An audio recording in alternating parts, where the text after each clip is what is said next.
नमस्कार। आप तिरहुत न्यूज़ देख रहे हैं। मेरा नाम शुभम है और एक सभ्य समाज के निर्माण के लिए शिक्षा अति आवश्यक होता है। लेकिन उससे भी ज़रूरी बात ये है कि एक सभ्य समाज तभी बनेगा जब शिक्षा होना चाहिए। लेकिन शिक्षा किस तरह से दिया जाता है और किस परिस्थिति में दिया जाता है, ये भी स्टेट की एक बहुत बड़ी ज़िम्मेदारी होती है।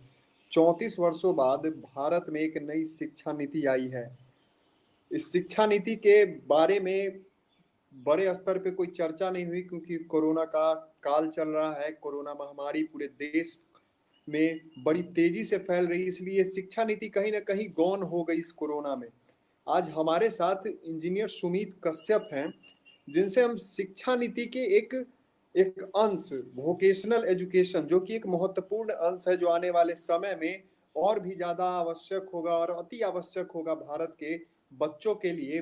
भारत के जो ऐसे युवा पीढ़ी हैं जो पढ़ रहे हैं, जो आगे पढ़ेंगे, उनके लिए। और इसी वोकेशनल एजुकेशन पे चर्चा करने के लिए हमारे साथ सुमित कश्यप जी हैं। उनसे हम जानेंगे पहले कि आसान भाषा में वो समझाएं कि वोकेशनल एजुकेशन होता क्या है सर। जी। सबसे पहले thank you so much for this opportunity. Actually मेरा नाम सुमित कश्यप है और मैं पिछले 5 सालों से भारतीय स्किल डेवलपमेंट यूनिवर्सिटी जयपुर में as a senior automobile trainer work कर रहा हूँ।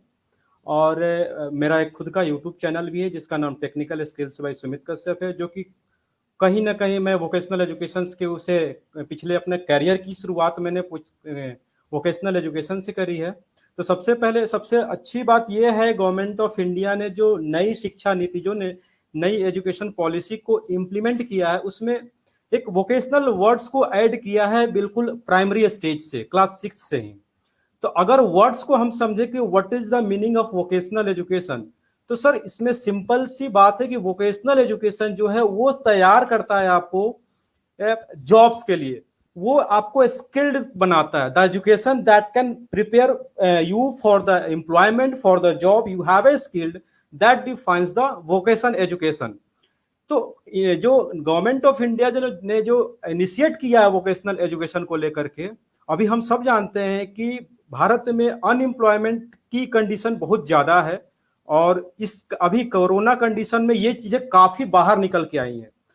तो गवर्नमेंट ऑफ इंडिया ने काफी अच्छा इनिशिएटिव लिया है वोकेशनल एजुकेशन को ला करके, और यस ऑब्वियसली ये वोकेशनल एजुकेशन आगे चल करके एक मील की पत्थर साबित होगी।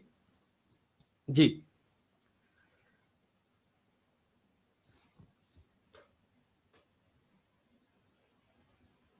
सर, अनम्यूट कर लीजिए आप। जी जी जी, मेरा अगला प्रश्न आपसे ये रहेगा कि वोकेशनल एजुकेशन के आने के बाद एजुकेशन सिस्टम में क्या क्या चेंजेस देखने को मिल सकते हैं और क्या क्या इफेक्ट्स देखने को मिल सकते हैं। जी हाँ, बिल्कुल। अभी अभी तक का जो सिस्टम रहा है वो 10+2 का सिस्टम रहा है। 10+2 यानी कि 10 तक, क्लास 10 तक आपके पास सिर्फ और सिर्फ एक फिक्स्ड एजुकेशन था। आपको एक स्ट्रीम डिवाइड था कि आपको मैथ्स पढ़ने हैं, आपको साइंस पढ़ने, तो वो पढ़ने ही है। आपके पास कोई ऑप्शंस नहीं हुआ करते थे। जी जी जी, गवर्नमेंट ऑफ इंडिया ने क्या किया है, जो 5+3+3+4 का जो मॉड्यूल इंप्लीमेंट किया है, उसमें गवर्नमेंट ऑफ इंडिया ने ये कहा है न्यू एजुकेशन पॉलिसी में कि जो प्री प्राइमरी एजुकेशन है और फर्स्ट के जो क्लास 1 और क्लास 2 है, वो प्ले स्कूल में ही कंडक्ट किए जाएंगे। और जो बाकी के जो 3 इयर्स का जो स्लॉट्स है वो इसलिए दिया है ताकि लोगों को अपने ही लैंग्वेज में नॉलेज को गेन किया जा सके, जो मातृभाषा होती है। सपोज मैं अगर बिहार से हूं तो हमें अपने लैंग्वेज में अगर नॉलेज गेन करने को मिलेगा तो वो ज्यादा बेनिफिशियल होगा और हमारा इंटरेस्ट काफी ज्यादा होगा। इसके बाद जो +3 का जो कैटेगरी लगाया क्लास 6 से लेकर क्लास 8 तक, यहां से गवर्नमेंट ने क्या किया कि आपको एक वोकेशनल सब्जेक्ट्स को इंप्लीमेंट किया, यानी कि इस कंडीशन से यहीं से बच्चों को एक इंटरेस्ट का रास्ता खुलेगा। सपोज हमारा इंटरेस्ट ऑटोमोबाइल में है, किसी का इंटरेस्ट आईटी में, किसी का इंटरेस्ट मास कम्युनिकेशन में है, तो वहां से कि सब्जेक्ट अपने इंटरेस्ट के अकॉर्डिंग सिलेक्ट कर सकता है। और उसके सिलेक्ट करने से क्या होगा, बच्चे के अंदर एक कॉन्फिडेंस बिल्डअप होगा। तो जो एक पहले था एक डिग्री हासिल करना, और बच्चे का जो मेन फोकस हो करियर को अचीव करना through this new education system. तो इसका सबसे बड़ा इम्पैक्ट हमारे यूथ को पड़ेगा, जो नए बच्चे हमारे एजुकेशन में आने वाले हैं उनके ऊपर काफी पॉजिटिव इम्पैक्ट आएगा। वो अपने इंटरेस्ट के अकॉर्डिंगली करियर को आप सिलेक्ट कर सकते हैं अपने क्लास 6 से ही। तो इसको लेकर के एजुकेशन सिस्टम में बहुत बड़े लेवल पे आपको इम्पैक्ट देखने को मिलेंगे। जी, इसमें एक चीज जैसा कि आपने बताया, वो सच में हम लोग अब सच में अपने आप में अंदर से बुरा फील होता है, क्योंकि हम लोग के समय में जब हम लोगों ने 12th किया था, 10th किया था, तो 12th में हमने पीसीएम लिया था, तो कहीं ना कहीं मेरे मन में था कि हम पॉलिटिकल साइंस लेके भी पढ़े, लेकिन हम उस समय नहीं ले पाए। लेकिन अब जो शिक्षा नीति आई है उसमें ये पूरा प्रावधान है कि अगर आप बायोलॉजी ले रहे हैं तो आप बायोलॉजी पढ़िए, लेकिन अगर आपका इंटरेस्ट हिस्ट्री और पॉलिटिकल साइंस में है तो आप वो भी साथ साथ पढ़ सकते हैं। मतलब अब जो पहले एक रेसिज्म आप कह सकते हैं कि साइंस मैथ और इस सब का रेसिज्म होता था, अब वो नहीं होगा। अब आपको सिर्फ 12th की डिग्री मिलेगी और आप किसी भी स्ट्रीम से कर सकते हैं। जी बिल्कुल बिल्कुल। इसका इसका अगर बात करें तो सबसे ज्यादा जो फायदा होने वाला है, सही कहा आपने, कि हमारे नए पीढ़ी को होने वाला है। अगर आप देखें जितने भी डेवलप्ड कंट्री हैं, अगर हम बात करें चाइना की, बात करें अमेरिका की, बात करें स्विट्जरलैंड की, वो कहीं ना कहीं जो डेवलप की है उसके पीछे एक स्ट्रॉन्ग एजुकेशन सिस्टम का बहुत बड़ा रोल रहा है। और उसमें सबसे बड़ा रोल जो रहा है वो वोकेशनल एजुकेशन का रहा है। आप अगर देखें स्विट्जरलैंड का जो कंसेप्ट है, क्योंकि मैं स्विस सिस्टम से ही आता हूं, मेरी जो यूनिवर्सिटी है वो स्विस सिस्टम पे ही वर्क करती है, तो हम लोग वहां के कंसेप्ट को काफी अच्छे से समझते हैं। तो वहां पे जो बच्चे क्लास 9 तक जाते हैं ना, उन बच्चों का अपना माइंड सेटअप ऑटोमेटिकली हो जाता है कि उन्हें किस फील्ड में अपने करियर को चूज करना है। They don't depend on the degrees, उनके पास एक स्किल्स चली आती है। और गवर्नमेंट ऑफ इंडिया ने अब जाकर के, अगर देखा जाए इसके पहले 1986 में रिफॉर्म्स लाए गए थे एजुकेशन सिस्टम में, अब 34 साल पहले। हाँ 34 सालों के बाद इतने बड़े लेवल पे जो चेंजेस लाए हैं, ये वास्तव में काफी सराहनीय है। लेकिन ये जितना सुनने में अच्छा है शुभम जी, उतना ही ये इम्प्लीमेंट करने में हमारे लिए एक बहुत बड़ा चैलेंज होगा। जी, ये चीज है। इस चीज पे कल शायद प्रधानमंत्री मोदी ने इस चीज के बारे में, जब रमेश पोखरियाल जो शिक्षा मंत्रालय, पहले तो मानव संसाधन था लेकिन अब शिक्षा मंत्रालय हो गया है, वो उनसे जब बात की थी तो यही चीज, क्योंकि बड़े बड़े यूनिवर्सिटीज के उसमें टीचर्स थे, प्रोफेसर्स थे, उनके इम्प्लीमेंट को ही लेकर अब बड़ी चुनौती है सरकार के सामने। मेरा अगला सवाल है, क्योंकि एक लंबे, अगर हम आजादी के बाद आज तक देख ले तो इस देश में एम्प्लॉयमेंट की सबसे बड़ी कमी रही है। एक इसका असर हम कह सकते हैं कि जितनी जनसंख्या है भारत की, वो एक चुनौती है एम्प्लॉयमेंट को लेकर कि एम्प्लॉयमेंट हम उतना नहीं दे सकते हैं सरकारी। लेकिन सरकार ने जो इसमें आपने जैसा बताया कि स्किल्स को, अपना स्किल बाहर निकालेगा, छात्रों को 6 to 8 ट्रेनिंग दिया जाएगा, उसको उनको प्रोजेक्ट बनाने के लिए दिया जाएगा। हम देखते हैं कि अमेरिका या फिर बड़े देश जो हैं, वहां पे जो बच्चे हैं वो कॉफी हाउस में काम करते हैं, वो धोबी के यहाँ काम करते हैं, वो वहां जाके सीखते हैं। वहां पे काम को छोटा बड़ा नहीं आंका जाता है, लेकिन यहाँ पर एक कारपेंटर को छोटे और बड़े में आंका जाता है। शायद सरकार ने जो ये बैरियर था उसको तोड़ दिया है। तो ये जो वोकेशनल जो एजुकेशन होगी या नई शिक्षा नीति में जो प्रावधान आए हैं, कितने मतलब एम्प्लॉयमेंट पे इसका कितना असर पड़ेगा, ये आप बताइए। शुभम जी देखिए, मैं पिछले 5 सालों से स्किल एजुकेशन से ही जुड़ा हुआ हूँ, और स्किल एजुकेशन से जुड़ने का रीजन भी यही था, क्योंकि जब मैंने बीटेक जब पास आउट किया था 2015 में, तो मेरे पास ऑप्शंस थे, बहुत सारे ऑप्शंस थे, मैं कहीं और जाकर ज्वाइन कर सकता था। लेकिन मैंने यही फील किया कि अगर हम बात करें इंजीनियर्स के केस में बात करें, तो इंडिया में 35% लोग एम्प्लॉयबल हैं, बाकी 65% जो उनको एम्प्लॉयमेंट नहीं मिल रही है। इसके पीछे रीजन जो रहा है वो स्किल गैप का रहा है। अभी तक जैसे मैंने बताया कि जो ट्रेडिशनल सिस्टम रही है हमारे यहाँ, एक स्ट्रीम को लेकर के पढ़ना, उस एरिया में ही रह जाना, आपको जो रिक्वायरमेंट है एक्चुअली, क्योंकि अभी जैसे आपने बात करी कि पॉपुलेशन को लेकर के हमारे पास नो डाउट स्ट्रगल करना है, चुनौती है हमारे लिए, लेकिन कहीं ना कहीं एक स्किल गैप भी उसके लिए बहुत बड़ा इंपॉर्टेंट रोल निभा रहा है। जी जी। तो इंडस्ट्री की जो रिक्वायरमेंट रही है अभी तक के करंट सिनारियो में, वो जो आज के जो इंस्टीट्यूशंस हैं वो उस गैप को फुलफिल नहीं कर रही है। इंडस्ट्री बोल रही है कि मेरे पास जॉब्स हैं, लेकिन जॉब्स देने के लिए उनके पास स्किल्स मैन पावर नहीं है। तो ये जो गैप जो है, जो वोकेशनल जो सब्जेक्ट्स आएंगे वो बेसिकली डायरेक्टली लिंक्ड होंगे इंडस्ट्री के रिक्वायरमेंट के बेस के अकॉर्डिंग। जैसे आपने बात करी कारपेंटर की, तो हमारे यहाँ जो भारतीय स्किल डेवलपमेंट यूनिवर्सिटी है वहां पे एक स्कूल हम चलाते हैं, स्कूल ऑफ कारपेंटर स्किल्स, यानी कि हम उन्हें 3 साल की बाकायदा कारपेंटरी स्किल्स में डिग्री प्रोवाइड करते हैं। और आपको ये पता ही है कि इंटीरियर डिजाइनिंग में कितना ज्यादा आगे ग्रो कर चुका है इंडस्ट्री। तो वो कारपेंटरी को कारपेंटरी नहीं समझ रहे, कैरियर समझ रहे हैं, उनकी अच्छी अपॉर्चुनिटीज मिल रही हैं। तो ये जो इंडस्ट्री के रिक्वायरमेंट के अकॉर्डिंग सब्जेक्ट्स जो लाए जाएंगे वोकेशनल में या हैं, वो डायरेक्टली लिंक करेगी इंडस्ट्री के रिक्वायरमेंट की। जब आप इंडस्ट्री की रिक्वायरमेंट की को जब फुलफिल करोगे तो ऑब्वियसली इंडस्ट्री आपको जॉब ऑफर्स करेंगी।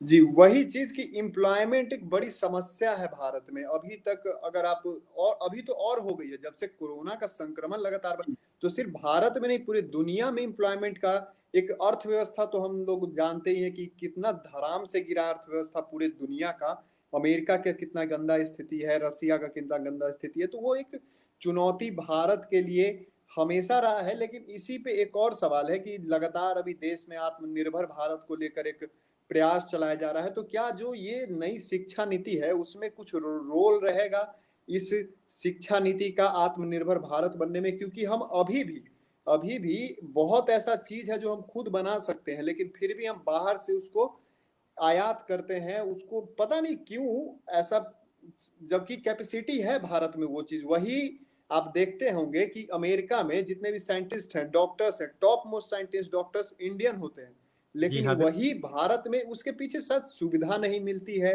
पता नहीं क्या वजह है, आपका इस पे क्या मानना है? देखिए, बिल्कुल आपने बिल्कुल सही क्वेश्चन किया कि हमारे यहाँ जो कोरोना की कंडीशंस की वजह से तो प्रॉब्लम्स तो हैं ही, और ये प्रॉब्लम्स जो जॉब्स की रही हैं काफी पिछले 15 सालों से ये जॉब्स की प्रॉब्लम्स हमारे कंट्री में रही हैं। अभी तक हम वर्स्ट कंडीशंस में हैं। दूसरी चीज है रेस्पेक्ट। हमारे कंट्री में एक सबसे बड़ी प्रॉब्लम्स क्या है, जो कि आप किसी के जो करियर है, जो प्रोफेशन है, आपको उसे रिस्पेक्ट देना होगा। अदर कंट्रीज में क्या है, अगर वो कोई इलेक्ट्रिकल टेक्नीशियंस है या फिर कारपेंटर है तो लोग उसको उसकी वैल्यू बताते हैं, उसको रिस्पेक्ट करते हैं। हमारे कंट्री में इसकी कहीं ना कहीं कमी है, और ये कमी सिर्फ गवर्नमेंट ऑफ इंडिया फुलफिल नहीं कर सकती है, बाकी हम लोगों को का जो माइंडसेट है, जो मेंटल फ्रीक्वेंसी है, थोड़ा सा हमें चेंज करने की जरूरत है। क्योंकि अगर हम बात करें कि हमारे घर में एक बल्ब लगाने हैं और हमें नहीं आता है तो हम अंधेरे में ही रहेंगे। तो हमें उस बंदे की, उस टेक्नीशियंस की वैल्यू करनी होगी, क्योंकि वो स्किल्ड है और वो आकर के आपको लाइट्स ला करके प्रोवाइड कर रहा है। तो हमें इस चीज को वैल्यू और रिस्पेक्ट हमें देना होगा, तभी जाकर के इस वोकेशनल जो एजुकेशन होंगे ये प्रॉपर तरीके से इंप्लीमेंट किए जा सकेंगे। जी, आप खुद इंजीनियर हैं और मैंने 11th और 12th भोपाल से किया, जो इंजीनियरिंग का गढ़ माना जाता है भोपाल जी भारत में। जी। तो वहां पे हम देखते थे इसी चीज को लेकर, एम्प्लॉयमेंट को ही लेकर, कि पता नहीं क्यों जो इंजीनियरिंग करते हैं, डॉक्टर्स बनते हैं, वो भी कहीं ना कहीं सरकारी नौकरी की ही तलाश में रहते हैं। इनोवेशन का जो आइडिया था भारत का, क्योंकि भारत ने बहुत सारे इनोवेशन किए हैं, ऐसा नहीं कि नहीं किए, बहुत सारे इनोवेशन के जो दुनिया देखती, हम चंद्रयान 2 को देख ले कि तो भारत ने एक हिम्मत की थी भारत के साइंटिस्ट ने, कि हम वहां पर कम से कम, वो हिम्मत था उनमें कि वहां पे उतारे, भले ही वो सफल हुआ, लेकिन उन्होंने कोशिश की। तो शायद हम इनोवेशन भूल गए। और मैं जब भोपाल में रहता था तो वहां पे इंजीनियर्स को देखता था कि उनकी पढ़ाई कैसी होती है, पढ़ते कैसे हैं वो लोग। मतलब मैं सबकी बात नहीं कर रहा, लेकिन बहुत ऐसे थे जो सिर्फ डिग्री के लिए पढ़ते थे।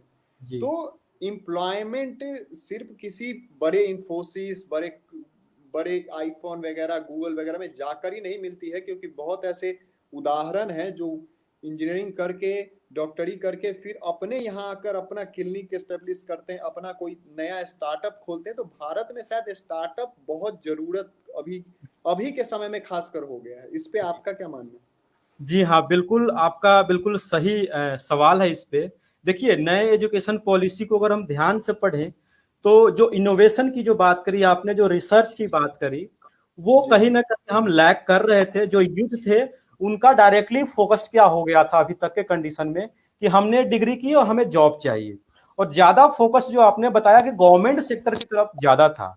लेकिन जी अगर हम बात करें पॉपुलेशन और गवर्नमेंट सेक्टर की एम्प्लॉयमेंट रेशियो में, तो काफ़ी बहुत बड़ा ह्यूज डिफरेंस है। जी उतने बड़े अमाउंट में गवर्नमेंट जॉब्स प्रोवाइड नहीं की जा सकती जितने अमाउंट में लोग पढ़ रहे हैं। तो पहली चीज, तो हमें उस एरिया से बाहर आना होगा। हमें यह सोचना होगा कि हमारे पास अगर स्किल्स है, आजकल बहुत सारे प्राइवेट सेक्टर, आप सिंपल सी बात करते हैं, एक हम साइकिल लेने के लिए जाते हैं, तो क्या वो साइकिल गवर्नमेंट सेक्टर डेवलप करती है? वो कहीं ना कहीं प्राइवेट सेक्टर की एम्प्लॉय का एक ग्रुप है, एक कंपनी है जो उस साइकिल्स को डेवलप कर रही है और हर एक कोई यूज कर रहा है। तो जी हमें उस, मैंने बताया ना वैल्यू की बात, तो हमें उस चीज की वैल्यू देनी होगी। और लोगों को यह समझना होगा कि अनएम्प्लॉयमेंट का सिर्फ गवर्नमेंट सेक्टर ही हमें नहीं फुलफिल कर सकती है। हमें प्राइवेट सेक्टर्स में अच्छे जॉब्स हैं, अवेलेबल हैं, हमें उन पे भी फोकस करना चाहिए, टाइम वेस्ट नहीं करना चाहिए। दूसरी चीज कि जो डिग्री की बात करें, ऑब्वियसली डिग्री, सिर्फ डिग्री की वजह से अब आपको जॉब्स नहीं मिलने वाली है। आपको एक स्किल सेट आपके अंदर होना चाहिए। और तीसरी बात जो आपने पूछी कि रिसर्च के केस में, तो गवर्नमेंट ऑफ इंडिया ने न्यू पॉलिसी में इसे इफेक्टिवली लाने का कोशिश किया है। और इंप्लीमेंट करने के लिए उन्होंने बाध्य है कि जो 3 साल का जो ग्रेजुएशन कोर्स होगा, अगर वो चौथे साल में करना चाहते हैं, तो वो डायरेक्टली रिसर्च से रिलेटेड होगा। जी जी जी हाँ। तो यंग जनरेशन को ये कहीं ना कहीं गवर्नमेंट ऑफ इंडिया मोटिवेट करने की कोशिश कर रही है। हालांकि मैंने पहले भी बोला आपसे कि ये पॉलिसीज दिखने में काफी ट्रांसफॉर्मेशन लाने वाली है, लेकिन इसका इंप्लीमेंट करना बहुत डिफिकल्ट है। और ये इंप्लीमेंटेशन अगर होता है, तो आप अगले 10 सालों में या 5 सालों में बहुत बड़े लेवल पे चेंजेस देखने को मिलेंगे। वही इम्प्लीमेंट पे अब हम आते हैं कि जो स्कूल्स हैं हमारे, जो मतलब 10th तक के स्कूल्स हैं, 12th स्कूल्स हैं, वो इस वोकेशनल एजुकेशन को खास कर, क्योंकि हम इसी पे खास कर चर्चा कर रहे हैं, तो वोकेशनल एजुकेशन को किस तरह से इम्प्लीमेंट करेंगे, वो इम्प्लीमेंट कर पाएंगे कि नहीं, ये भी बताइएगा। और कितना समय काल जो होता है, कितना पीरियड ऑफ टाइम लगेगा उसको इम्प्लीमेंट करने में। जी, देखिए, इसमें इसमें बहुत सारी टेक्निकलिटी छिपी हुई है। अगर हम बात करें अभी जो करंट सिनारियो में जो स्कूल्स एस्टेब्लिश हैं हमारे पास, वहां पे आपको जनरली क्लासेस देखने को मिलेंगी, लैब्स देखने को नहीं मिलेंगे। हाँ, कुछ प्राइवेट स्कूल्स में आपको लैब्स देखने को मिलेंगे, क्योंकि वो फी बच्चों से लेते हैं, तो वो उतना बच्चों को देते भी। लेकिन गवर्नमेंट स्कूल्स में देखें, तो वहां पे गवर्नमेंट पैसा देती है, लेकिन उसका इंप्लीमेंट सही तरीके से नहीं होता है। आप सिर्फ क्लासरूम देख सकते हैं, लैब्स नहीं देख सकते। अब हम बात करते हैं कि वोकेशनल एजुकेशन को ला करके क्या रोल रहेगा स्कूल का। तो इसमें सबसे बड़ा जो रोल है, नर्चर रोल अगर हम बात करें, तो वो स्कूल के ही हैं। क्योंकि क्लास 6 से वोकेशनल एजुकेशन को इंप्लीमेंट किया गया है। तो अगर उस वोकेशनल सब्जेक्ट को अगर एज ए सब्जेक्ट सिर्फ पढ़ाया जाए, थ्योरी का पार्ट पढ़ाया जाए, तो वो एक नॉर्मल सब्जेक्ट्स की तरह रह जाएगा, यानी उसमें क्रिएटिविटी डेवलप नहीं हो पाएगी। तो अगर हम बात करें, तो जितने क्लासेस होनी चाहिए उतने लैब्स भी स्कूल को क्रिएट करने होंगे।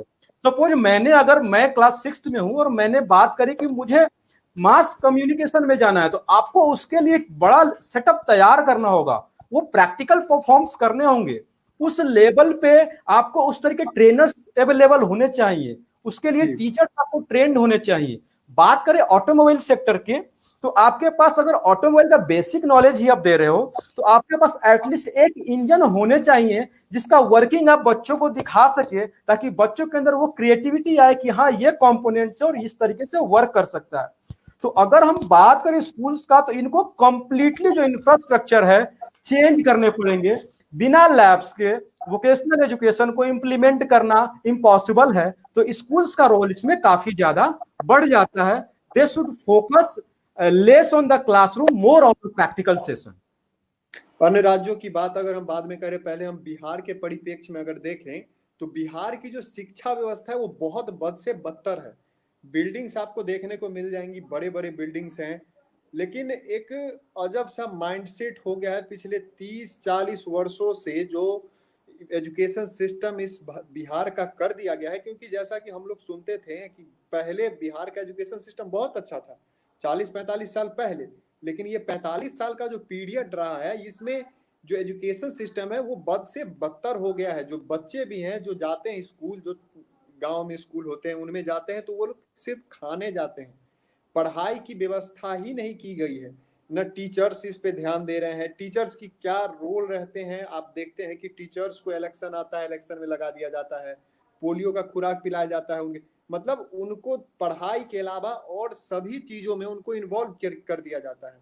और टीचर्स की क्या मतलब, पहले के टीचर्स की अगर हम बात करें तो उनकी क्या मतलब वो रहती है ना कि अब चलो बीएड करके, लेकिन बीएड भी कैसे करते हैं वो भी हम लोग अच्छी तरह से जानते हैं। जी जी तो बिल्कुल। इस पे क्योंकि लाना शिक्षा नीति बहुत अच्छा है, बहुत अच्छी शिक्षा नीति है, मैंने भी 700 पेज का है, मैंने पूरा पढ़ा है शिक्षा नीति को। जी लेकिन सबसे बड़ी चीज है इम्प्लीमेंट आप कैसे करेंगे, जब आपके पास सोर्स नहीं रहेगा, जब आपके पास टीचर्स नहीं रहेंगे उस तरह के जो उस चीज को जानते हैं। तो इस पे आपका क्या कहना है कि मतलब बिहार में खासकर इसको कैसे इम्प्लीमेंट किया जाए? जी एक्चुअली ये चीज क्वेश्चंस जो आपने पूछा है मेरे बिल्कुल हार्ट से रिलेटेड है, क्योंकि मेरी जो पूरी फैमिली वो एजुकेशन सिस्टम से ही बिलोंग करती है। तो मैं काफी करीब से मैंने सिस्टम को देखा है बचपन से ही। ये आपने बिल्कुल सही बात कहा कि पिछले 30 सालों में 34 सालों में जो एजुकेशन का जो सिनारियो बिहार में रहा है वो काफी, उसका जो अगर ग्राफ देखे तो डाउन होता चला गया है। पहले क्या था, इसमें कुछ गवर्नमेंट्स की नीतियां भी इसमें रिस्पॉन्सिबल हैं। जी, जैसे अगर हम आपको नहीं, जी वही चीज है, गवर्नमेंट की नीति जो है जगन्नाथ मिश्रा के बाद, जगन्नाथ मिश्रा ने जो शिक्षा नीति में जो एक बदलाव किया था बिहार में, जो प्राइवेटाइजेशन जो करना शुरू किया, तो लोगों का मन सरकारी में कम लगा और प्राइवेट स्कूल लगातार खुलने लगे। तो सरकार ने भी पता नहीं मन मार लिया, पता नहीं क्या, जगन्नाथ मिश्रा के टाइम से ही शिक्षा नीति में गिरावट हुई, जहां तक मैंने पढ़ा है। आपको अगर कुछ और इसमें सही करना तो जी, इसमें बिल्कुल सही कहा, जगन्नाथ मिश्रा के टाइम से ही चेंजेस देखने को मिले थे। अगर हम बात करें पहले गवर्नमेंट स्कूल की तरफ हम बात करते हैं, पहले जो स्कूल्स जो होते थे वो कमिटी के थ्रू आते थे। कमिटी उनको बनाती थी और वो गवर्नमेंट को प्रपोज करती थी कि हमारे इस तरीके के इस लेवल की स्कूल्स हैं, और इसके अकॉर्डिंगली उनका टेक ओवर किया जाता था। तो जगन्नाथ मिश्रा तक का वो काम हुआ, उसके बाद वो प्राइवेटाइजेशन में बदल गया। यानी वहां पे क्या हुआ, शिक्षक का मोराल डाउन हुआ। अभी आप कभी कभी सुनते होंगे कि वित्त रहित शिक्षा नीति जो है वो आप जी हमेशा आए दिन सुनने को मिलता है। वो शिक्षक ऐसे हैं जो कि हर एक प्रतिक्रिया में, हर एक एक्टिविटी में पार्टिसिपेट करते हैं, लेकिन उनको पेमेंट गवर्नमेंट अभी तक नहीं दे रही है। वो बच्चों के एजुकेशन के बेस पे, पास होने के बेस पे उनको कुछ अगर देखा जाए तो वो अनुदान देती है, जो कि ना के बराबर होती है। जी शासी निकाय उन्हें खा पी करके बराबर कर देती है। तो ये कहीं ना कहीं नीति इस चीज को डाइवर्ट करती है। दूसरा अगर हम बात करें दोहरी नीति की, अगर हम बात करें, अब कुछ उसके बाद जो सिनारियो आया टीचर्स के सिलेक्शन का, वो कमीशन के थ्रू टीचर्स आते थे। तो कमीशन के थ्रू जो टीचर्स आते थे, वो टीचर्स अपने सब्जेक्ट्स में वो पारंगत होते थे, उनको नॉलेज हुआ करती थी। जी जी लेकिन जी ऐसे ही उसके बाद फिर ट्रेडिशनली अगर आप देखें तो बीच में एक शिक्षा मित्र का प्रचलन चला था, जो बाद में नियोजित शिक्षक में कन्वर्ट कर दिए गए। जी जी जी, तो उस कंडीशन में भी अगर देखें तो डिग्री के बेस पे उनको जॉब दिया गया था। उनके लिए कोई ऐसा कोई पैरामीटर डिफाइंड नहीं था, उनके लिए कोई एग्जाम्स डिफाइंड नहीं थे। बाद में गवर्नमेंट ने डिफाइन किया भी उनके लिए एग्जाम, तो 3 बार के लिए उन्होंने उनको टाइम दिया, आप 3 बार में इस एग्जाम्स को पास कर सकते हैं। मेरा एक ही क्वेश्चन है आपसे, एक लोगों से भी क्वेश्चन जो मेरी बात सुन रहे हैं, कि एक टीचर अगर उसको पास होने के लिए, एक एग्जाम, बेसिक एग्जाम पास करने के लिए, एलिजिबिलिटी क्राइटेरिया को फुलफिल करने के लिए 3 बार जब मौका दिया जा सकता है, तो उसके स्टूडेंट्स के क्या हालत होंगे? जी, यही चीज है, यही चीज। हाँ, उसके बाद जो नियोजित शिक्षक जो स्केल के बेस पे, जो दो अलग अलग स्केल पे हायर किए गए, जो पहले जो सहायक शिक्षक कहे जाते हैं जिनकी संख्या काफी कम रह गई है, अब नियोजित शिक्षक कहे जाते हैं जिनकी संख्या काफी ज्यादा है। दोनों के पेमेंट में देखें तो कहीं ना कहीं जमीन और आसमान का फर्क है। तो ये कहीं ना कहीं मोराल को डाउन करता है, टीचर्स के मोराल को डाउन करता है। इसके अलावा आपने देखा होगा रेस्पॉन्सिबिलिटी, टीचर्स को रेस्पॉन्सिबिलिटी टीचिंग की कम है, एडिशनल रिस्पॉन्सिबिलिटी ज्यादा है। जनगणना में जाना है, टीचर्स जाएंगे, इलेक्शंस करवाने टीचर्स जाएंगे, आपको पोलियो का टीकाकरण टीचर्स दिलवाएंगे, तो मिड डे मील टीचर्स करवाएंगे। तो गवर्नमेंट को यह बिल्कुल क्लियर करना चाहिए कि टीचर्स का काम सिर्फ और सिर्फ पढ़ाने का होना चाहिए। टीचर्स शुरू से ही पूज्य हैं, और यही कारण है कि आज के डेट में इस सारे अदर रिस्पॉन्सिबिलिटीज की वजह से टीचर्स की वैल्यू कम होती जा रही है। तो टीचर्स को, हमें गवर्नमेंट को यह करना चाहिए कि उनका जो अपना कोर रिस्पॉन्सिबिलिटी है उन्हें निभाने देना चाहिए। यही चीज, यही जी जी जी जी बोलिए बोलिए जी। और हमारे यहाँ जो बिहार की जो कंडीशन है, ये बिल्कुल जो मैंने आपको जो अभी बात कही है, बिल्कुल मैंने बिहार के परिदृश्य में कही है, जो मैंने नजदीक से देखा है, ये ऐसा हो रहा है। तो बिहार को डेवलप करने के लिए पहली चीज की जो नीतियां हैं उसको एक में बदलना होगा, तभी टीचरों का मोराल बूस्टअप होगा। दूसरी चीज की आपको जो एडिशनल रिस्पॉन्सिबिलिटीज है उनसे टीचर्स को मुक्त कीजिए, उनके ऊपर, टीचर्स के ऊपर प्रॉपर मॉनिटरिंग भी होनी चाहिए, उनके टाइम टू टाइम असेसमेंट्स होने चाहिए कि उनके सब्जेक्ट नॉलेज है या नहीं है। तो कुछ चेंजेस अगर गवर्नमेंट इंप्लीमेंट करेगी तो मैं कहता हूं कि नई एजुकेशन जो पॉलिसी आई है वो पत्थर का मील साबित होगा हमारे नए जनरेशन के लिए।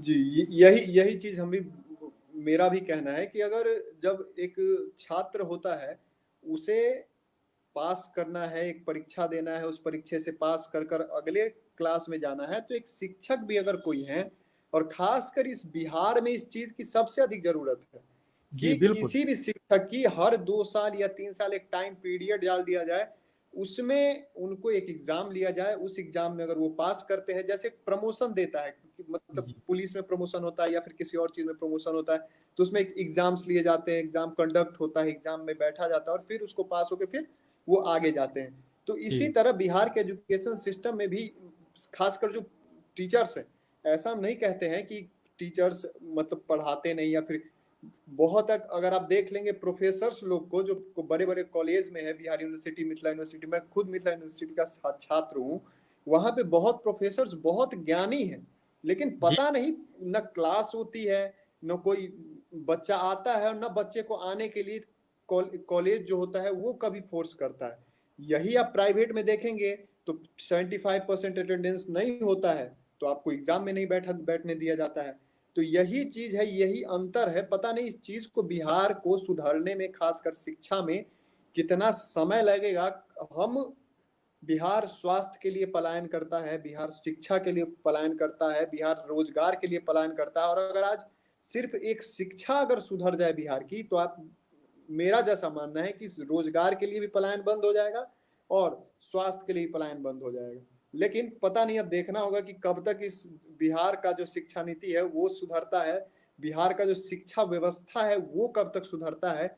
और शायद बिहार में तो शिक्षा का भी मुद्दा रहा ही नहीं है, जैसा कि हम लोग जानते हैं। मैं तो प्राइवेट स्कूल से पढ़ा हुआ, मैं डीएवी से पढ़ा हुआ हूँ, तो वहाँ की जो शिक्षा होती थी और एक सरकारी स्कूल की शिक्षा, बहुत अंतर दिखती थी। जबकि सरकार में वो कुव्वत है, सरकार में वो सारा सोर्स है कि एक स्कूल को वो कितने अच्छे से वो चलाएं, क्योंकि उनके पीछे 50-60 आईपीएस आईएएस अधिकारी बैठे रहते हैं। तो इसमें बिहार को खासकर इस शिक्षा नीति में, अपने शिक्षा में बड़ा बदलाव करने की जरूरत है। सिर्फ बड़ी बिल्डिंगें बनाने से कुछ नहीं होगा।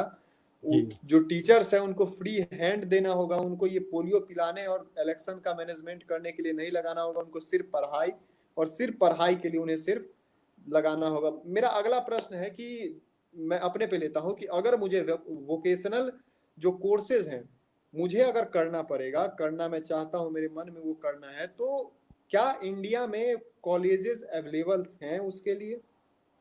सर देखिए, अभी तो एक वोकेशनल सब्जेक्ट्स को कुछ अलग तरीके से देखा जाता था। जैसे हम आईटीआई की बात करें तो आईटीआई का पर्पस ही था वोकेशनल एजुकेशन प्रोवाइड करना, लेकिन हम सब जानते हैं कि आईटीआई की स्थिति आजकल क्या हो गई है। लोग डिग्रीज लेते हैं कि रेलवे में हमारी जॉब्स हो जाए। जी जी जी, डिग्री बेचा जाता है कहीं कहीं। जी, डिग्री बेचा जाता है, बिल्कुल ऑब्वियसली। लेकिन अभी हम देखें तो जो अभी न्यू पॉलिसी में जिस तरीके से रूट में ही इंप्लीमेंट किया गया है वोकेशनल एजुकेशन, यानी आपके एकेडमिक क्वालिफिकेशन में ही आ जाएगा ऑटोमेटिकली। लेकिन इसके अलावा भी अगर हम बात करें, जो गवर्नमेंट ऑफ इंडिया की तरफ से ये कोर्सेस बैचलर कोर्सेस में ऑलरेडी एग्जिस्ट करती हैं। अगर हम बात करें course BVOC, bachelor of vocational skills की कोर्सेस है, ये आपने देखा होगा कि इंडिया में कुछ स्किल्स यूनिवर्सिटी डेवलप करी गई है। उनका पर्पस ही यही है कि उनको सिर्फ और सिर्फ स्किल बेस्ड एजुकेशन सिस्टम देना है। जैसे अगर मैं अपने, खासकर एक मिनट मैं आपको रोकना चाहूंगा, खासकर 2014 के बाद जो ये गवर्नमेंट आई, जो नरेंद्र मोदी गवर्नमेंट थी, वो स्किल पे खासा ध्यान दे रही थी। स्किल इंडिया के तहत कई कार्यक्रम चलाए गए। बिहार सरकार चला रही है स्किल इंडिया के, स्किल जो बिहार स्किल डेवलपमेंट मिशन है बिहार का, जो अलग अलग क्षेत्रों में कंप्यूटर्स में जो सेंटर्स खोले गए वो सब। तो ये एक अच्छी चीज है, स्किल्स आना जरूरी है, क्योंकि हम रट कर पता नहीं कितना क्रिएटिव बन पाएंगे, लेकिन स्किल जब तक नहीं रहेगा तब तक शायद कुछ नहीं हो पाएगा। जी बोलिए। जी हाँ, बिल्कुल बिल्कुल सही बात है। तो ये जो आपने अभी बताया, जो स्किल सेंटर्स जो है, ये छोटे छोटे शॉर्ट टर्म कोर्स कराते हैं, और ये सारे के सारे जो हैं वो NSDC से अप्रूव्ड है, नेशनल स्किल डेवलपमेंट कॉर्पोरेशन से ये अप्रूव्ड है।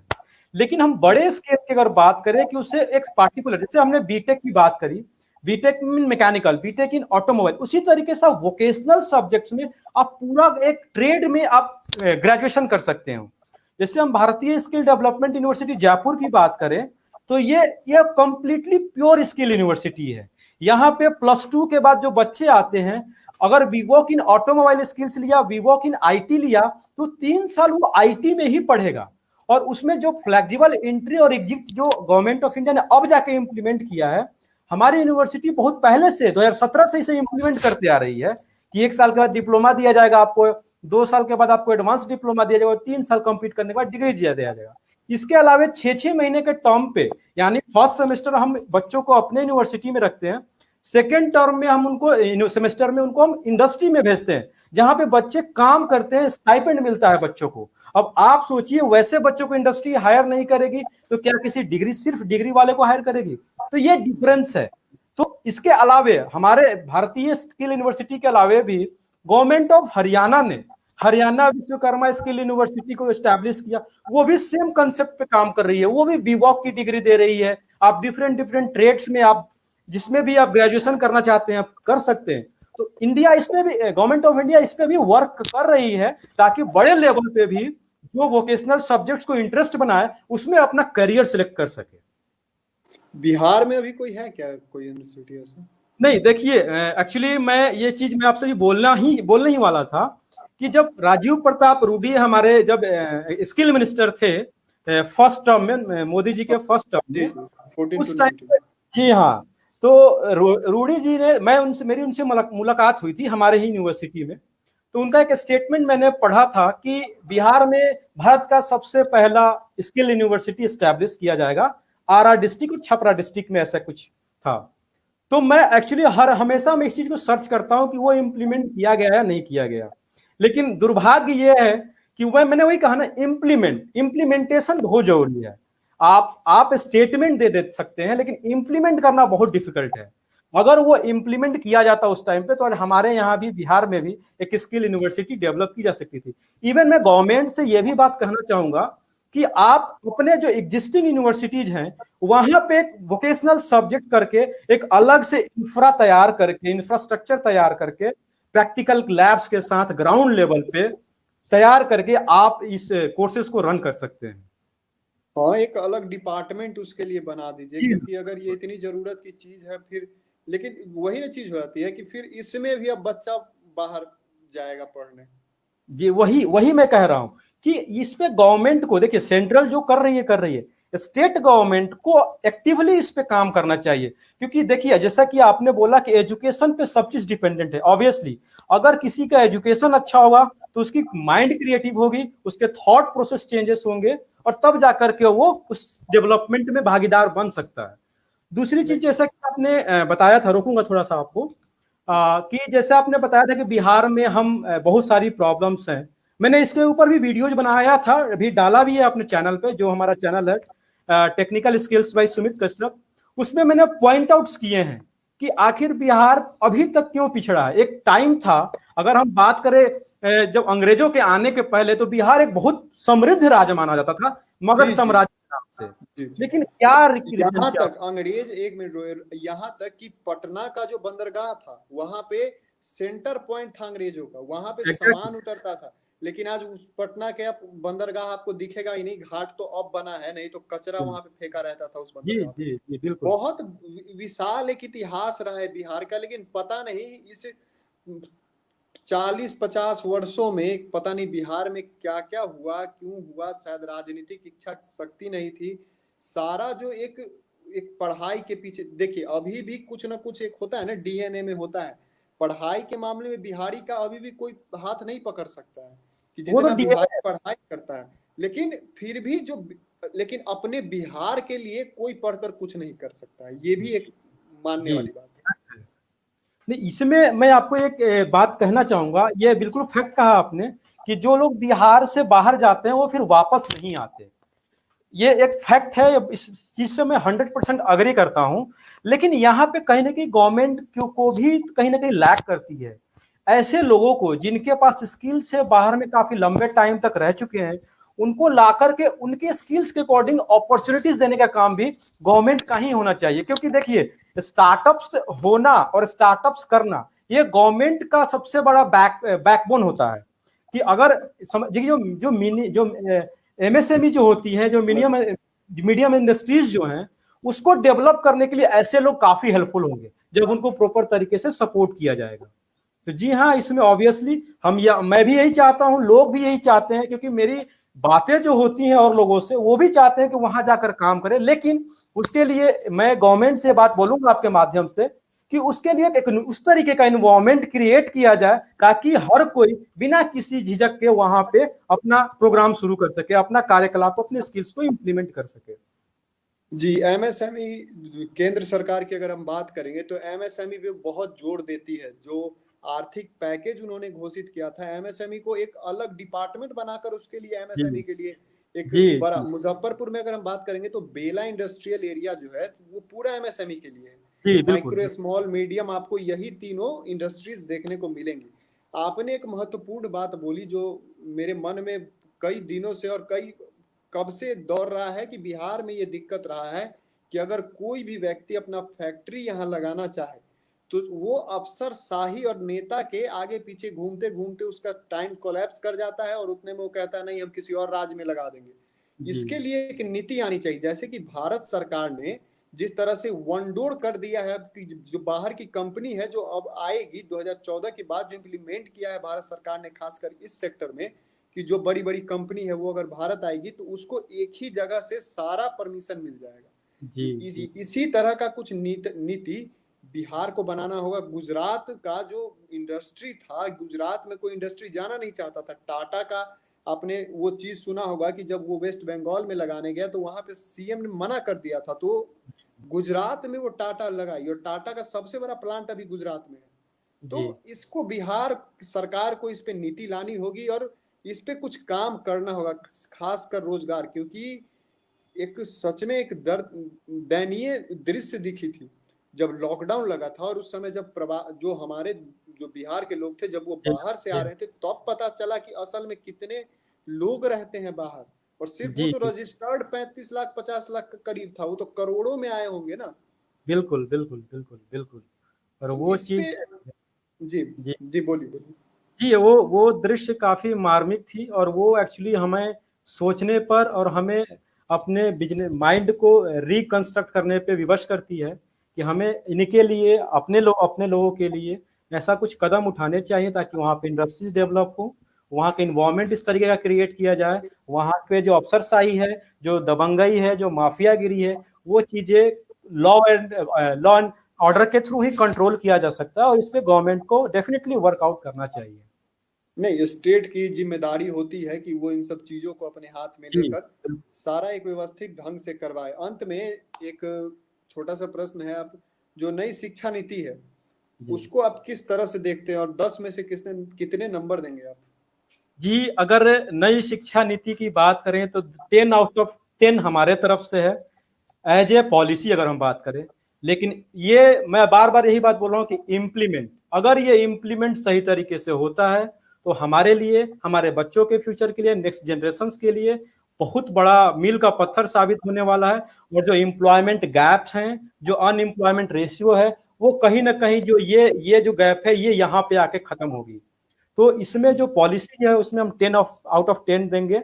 और इसमें इस पॉलिसी में मुझे जहां तक लगता है किसी भी तरीके के कोई पॉलिटिकल क्रिटिसिज्म नहीं होनी चाहिए, क्योंकि जी जी अभी जी। मैंने देखा है, एक पॉइंट मैंने अभी दिमाग में आया कि लोग बोल रहे हैं कि चाइल्ड लेबर को ये प्रोत्साहित करेगा, 6 क्लास के बच्चे इंटर्नशिप पे जाएंगे। ये गलत सोचना है लोगों का, ये पॉलिटिकल एजेंडा है, मैं उधर नहीं जाना चाहता। ये मैं कहना चाहता हूं उन लोगों से कि ये बच्चा जब वहां पे जाएगा, किसी भी इंडस्ट्री में घूमेगा देखेगा, तो उसका जो माइंड है, जो एक एरिया है फिक्स्ड एरिया, वहां से ओपन होगा और उसके अंदर क्रिएटिविटी आएगी और वो कुछ अच्छा करेगा लाइफ में।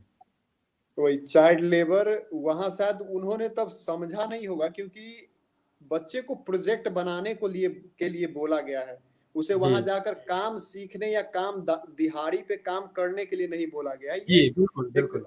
सही बात है, आपने बोला कि इम्प्लीमेंटेशन सबसे जरूरी है। और सच में किसी भी व्यवस्था में अगर कोई भी एक नया बदलाव आता है तो वो इम्प्लीमेंटेशन उसका एक महत्वपूर्ण हिस्सा होता है, और वो स्टेट की जिम्मेवारी होती है। और उतनी ही जिम्मेदारी हमारी और आपकी, जो स्टेट के नागरिक है, जो स्टेट की संपत्ति है, उसकी भी उतनी ही जिम्मेदारी होती है। बहुत बहुत धन्यवाद हमसे बात करने के लिए सुमित जी।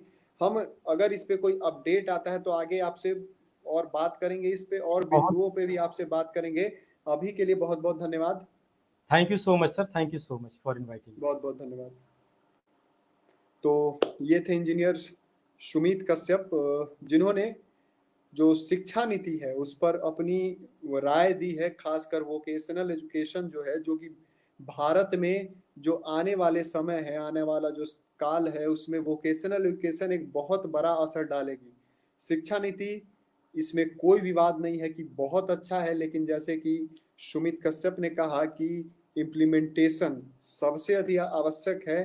हमारा भी यही मानना है कि इम्प्लीमेंटेशन सबसे अधिक आवश्यक है, और खासकर बिहार में इसकी इम्प्लीमेंटेशन आवश्यक है। और पूरे दृढ़ निश्चय के साथ इम्प्लीमेंट किया जाए तभी इसका कुछ अच्छा परिणाम आएगा। और अगर ये 100% इम्प्लीमेंट हो जाता है तो ये 100% है कि इसका अच्छा ही परिणाम आएगा। अभी के लिए इतना ही, और खबरों के लिए हमारे तिरहुत न्यूज से जुड़े रहें। बहुत बहुत धन्यवाद।